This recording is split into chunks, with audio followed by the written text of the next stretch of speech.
Hi అండి, ఇవాళ నేను అల్లం చట్నీ తయారు చేస్తున్నాను. ఇది ఎలా తయారు చేయాలో ఈ వీడియోలో చూద్దాము. ముందుగా పచ్చిమిర్చి ఒక 7-8 పచ్చిమిర్చి తీసుకొని ఒక 50 గ్రామ్స్ వరకు అల్లము, కొంచెం బెల్లం తీసుకున్నాము.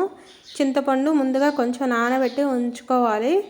స్టవ్ మీద కళాయి పెట్టుకొనేసి ఈ పచ్చిమిర్చి అనేటివి నీట్గా కడుక్కొనేసి ఉంచుకొని ముందు తడిపోయేంత వరకు నూనె వేయకుండా ముందు జస్ట్ ఫ్రై చేసుకోవాలి. అప్పుడే మిరపకాయలు వచ్చేసి చిటపట అని పైకి ఎగిరి పడకుండా ఉంటాయి. ఇప్పుడు ఈ నిమ్మంతా కొంచెం పోయాక ఇందులో మనం ఆయిల్ వేసుకునేసి కొంచెం ఒక 2 టేబుల్ స్పూన్ల వరకు ఆయిల్ వేసుకునేసి ఫ్రై చేసుకోవాలి.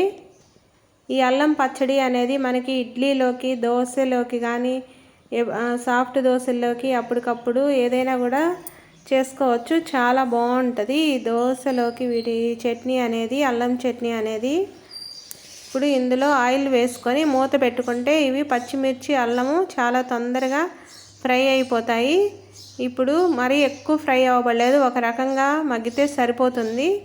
ఇప్పుడు కొంచెం సేపు వీటిని చల్లార్చుకోవాలి, వేడి మీద వేయకుండా. ఇప్పుడు ఇవి చల్లారిపోయాక వీటిని మనం మిక్సీలో వేసుకునేసి ముందు వీటిని గ్రైండ్ చేసుకోవాలి. కొంచెం సాల్ట్ కూడా వేసుకునేసి ఇది మెదిగించుకోవాలి. ఎవరైనా పల్లీలు, పుట్నాలు ఇలాంటివి తినని వాళ్ళకి, మనకి ఒంట్లో జ్వరం ఉండి జలుబు చేసినప్పుడు అలాంటప్పుడు ఈ చట్నీ చాలా బాగుంటుంది, నోటికి తినబుద్ధి అవుతుంది. కొంచెం చింతపండు, బెల్లం కూడా వేసుకునేసి ఇప్పుడు మనం దీన్ని గ్రైండ్ చేసుకోవాలి.